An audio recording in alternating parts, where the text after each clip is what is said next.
Hey everyone, Nick here again, back to talk about The Walking Dead. It has been a while since my last video. I meant to make one sooner, but I just never got around to it. But yeah, it's been almost 2 months now since my last one, which, at least by my standards, kinda blew up. I mean, before I was lucky to get 100 views on any of my other videos. My rant video, as of last time I checked, it has 6,104 views, and I have 142 subscribers now, and before I think it was like not even 40. So yeah, things have evolved on my channel in that time, so yeah, I figured it's probably way past time to make another video. In that time, since my last video, I have been just soaking everything in, everything going on, not just on the show, but behind the scenes as well. And, my mind has been racing about everything Carl related, obviously. And I gotta say, there's still some things that are not adding up for me. Like, Scott Gimple and Robert Kirkman are still being extremely cagey about this whole thing, which, is probably just force of habit for them at this point, but, Carl's been bit.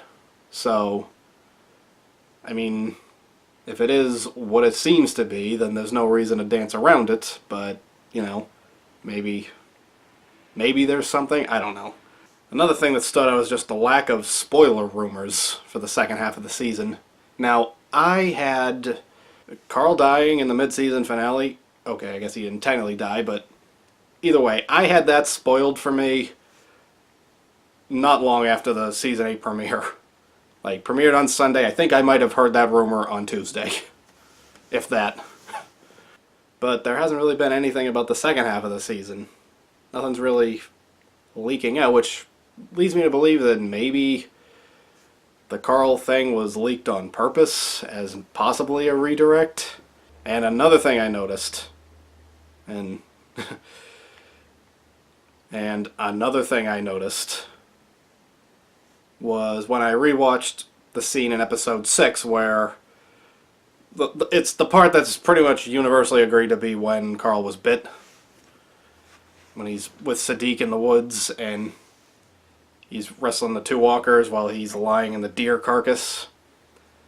Well, I watched that scene at 1/4 speed because I wanted to see if I could catch the moment where he got bit, because Scott Gimple said on Talking Dead that the bite was on screen.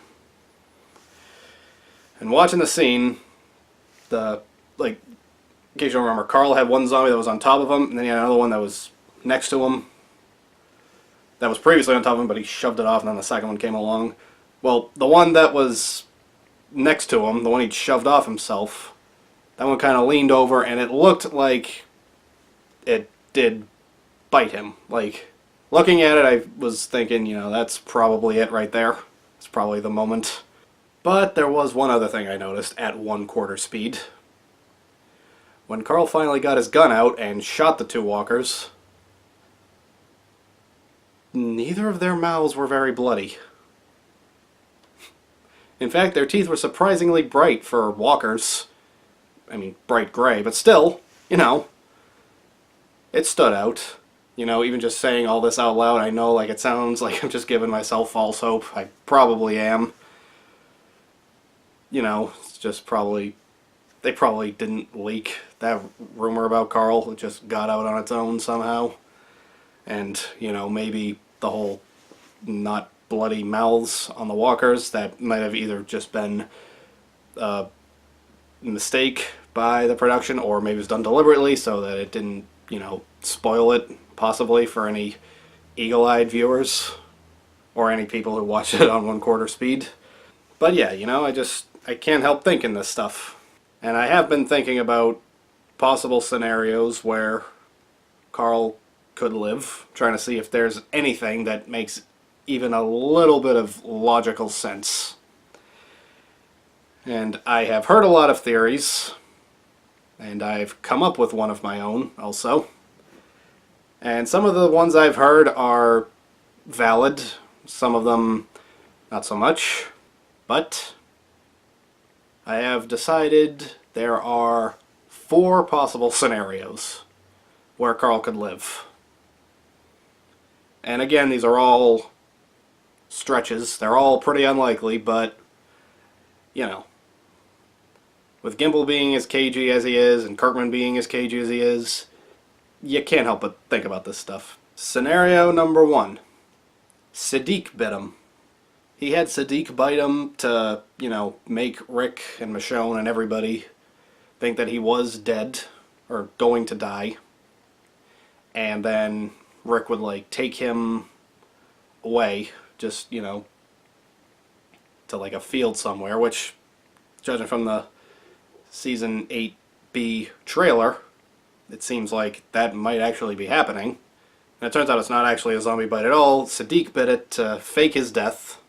And this way maybe Carl could fight back against Negan and the Saviors in secret, and also give Rick the motivation he needs to be more merciful, which seems to be Carl's whole thing at this point. So, you know, that was the first one I read that I was like, you know, that kind of makes sense. Scenario number 2. He was saved by his shirt. Again, watching it at 1/4 speed, I noticed that his shirt was not ripped. It didn't look ripped to me. But, you know, maybe, like, the zombie could have still bitten down over the shirt and just kind of bit and, like, went into his skin, but his shirt was still on the zombie's teeth. So that, you know, it probably could have still gotten in to leave a cut, but, you know, possibly it would have, like, prevented the rot and the germs that inevitably come with a zombie bite from getting into his bloodstream, at least to an extent. I mean, obviously Carl does look sick, so maybe something got in, or, you know, maybe it's just placebo effect. But yeah, you know, I think it's within the realm of possibility that his shirt acted as a shield, basically, to an extent. Scenario number 3. Otis. You may recall back in Season 2, Carl was accidentally shot by Otis, and upon further review, people have come to notice that he was bit exactly where he got shot. So that is kind of interesting to me. And it has given rise to the possibility that the scar tissue from not just the bite, but also Herschel cutting him open to do surgery on him, may have actually prevented the infection from spreading to the rest of his body.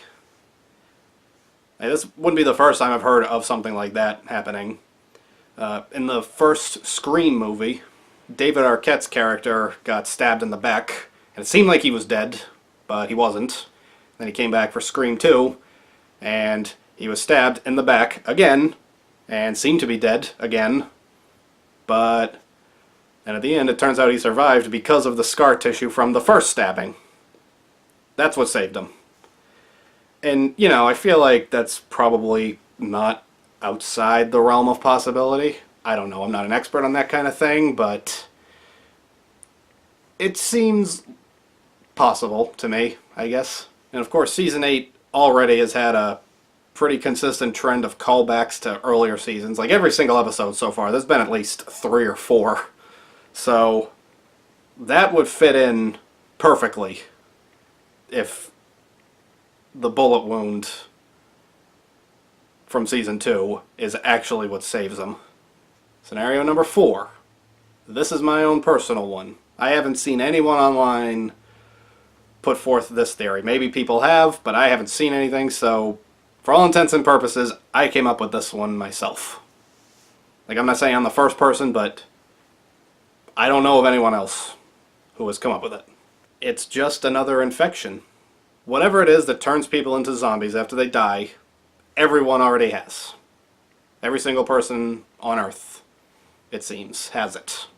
A zombie bite doesn't cause someone to turn into a zombie per se, but there's nothing but rot in their mouths.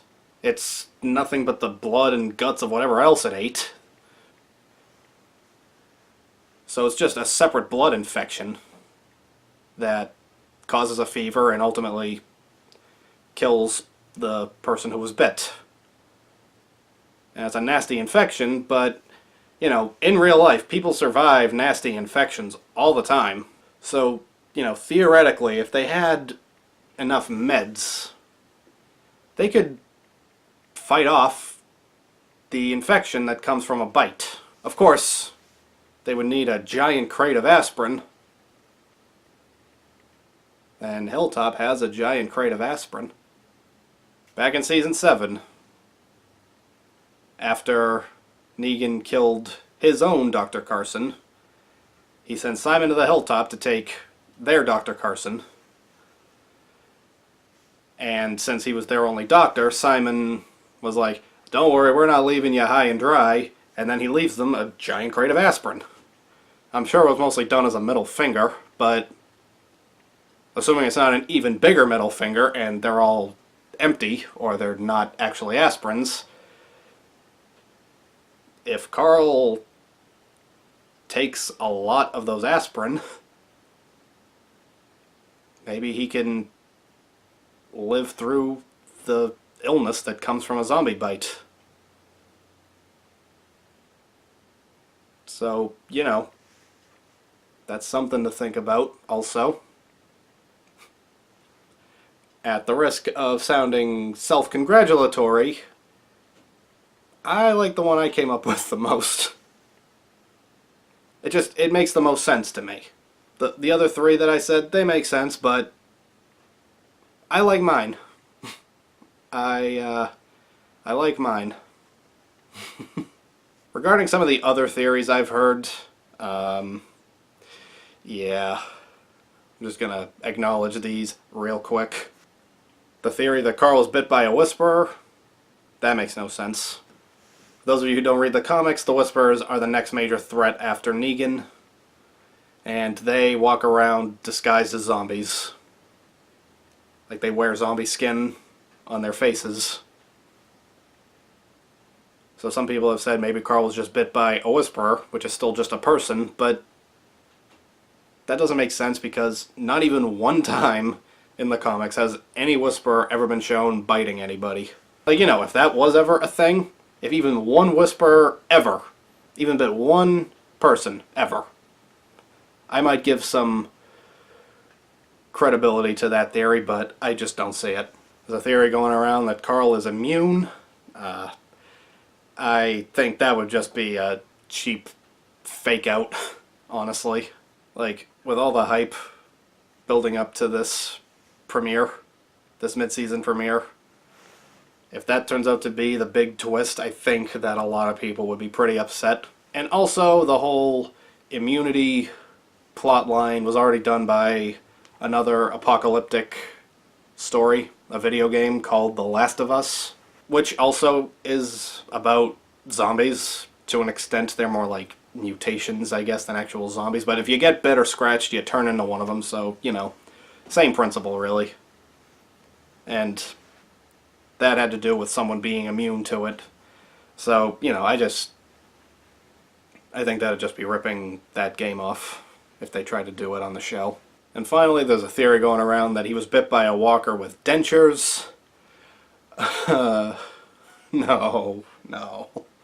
I admit, when I first read that one, I had a good laugh. It was the best laugh I had had since watching the mid-season finale, seeing Carl bitten.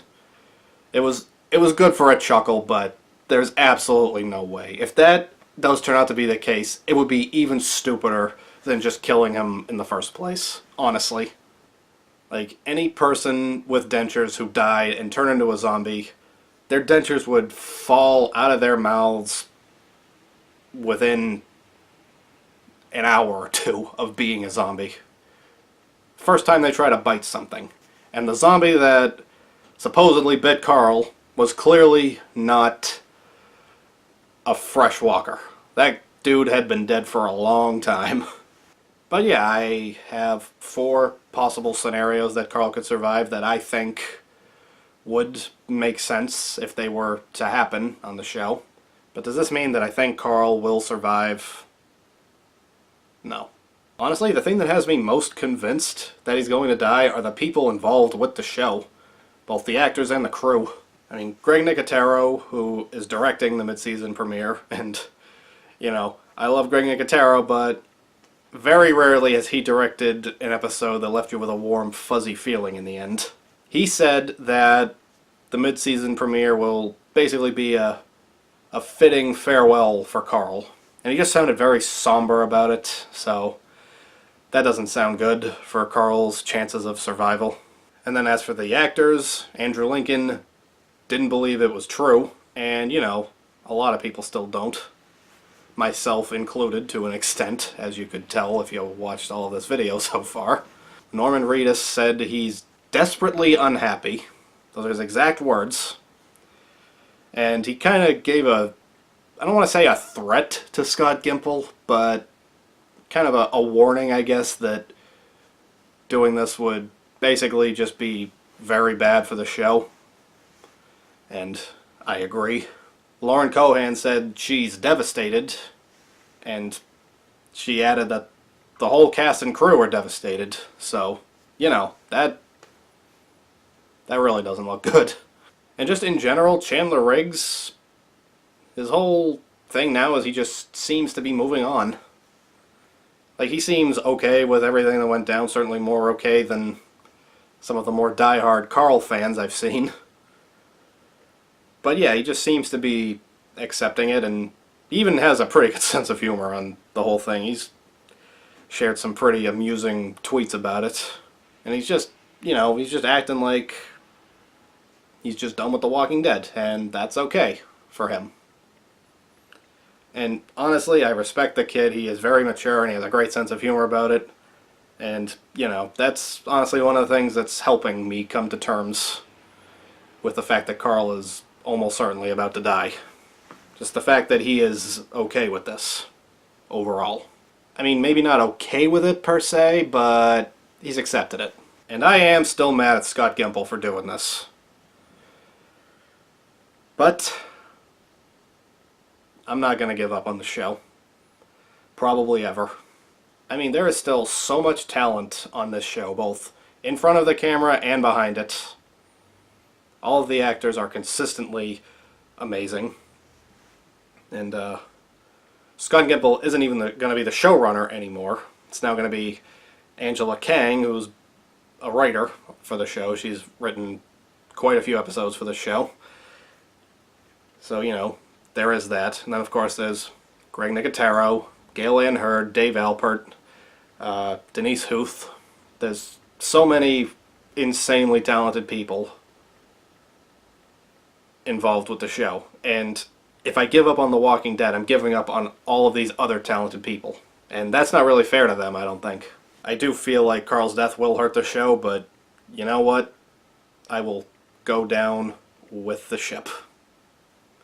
It wouldn't be the first time that I have watched a show to the end long after everyone else gave up on it.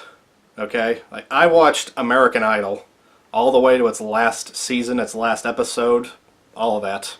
And no, I'm not watching the reboot. I made it to the end of its first run long after everyone else did. I was still watching it when it was getting beat by reruns of The Big Bang Theory. So, you know, it's just,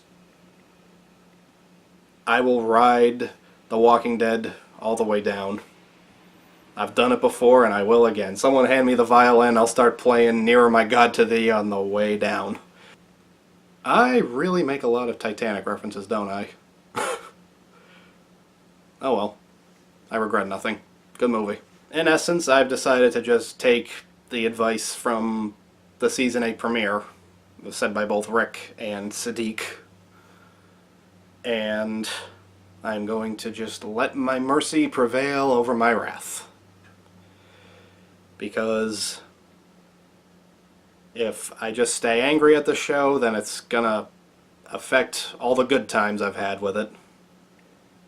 You know, Rick versus Shane in Season 2, Michonne killing the governor, Rick killing Joe, the leader of the Claimers, by ripping his throat out with his teeth, and then stabbing the guy who tried to rape Carl, Carol blowing up Terminus, Daryl blowing up the guys on the bikes, with an RPG. The beginning of All Out War in the Season 7 finale where Shiva tackles the Savior. Just, there's so many good moments that this show has given me over the years, and I just have to move on. Because if I stay angry, I'm not going to enjoy those moments anymore. So, you know, I guess forgiving the show, being merciful, it's the right thing for me. That might not be the case for everybody, and I respect that, but that's the case for me. So, that'll do it for this video. Before I go, I just want to give a quick shout out to a fellow Walking Dead reactor by the name of J-Per-View. He is dealing with some kind of ridiculous copyright claim. He does reactions to other shows in addition to The Walking Dead, and his channel got removed. He has a new channel up. I will link that in the description below. Go check him out. He's a good dude. He's one of the best reactors there are. And, yeah, just looking out for him. So, go check him out. So yeah, that'll do it for this video. Thanks for watching, and I'll see you next time.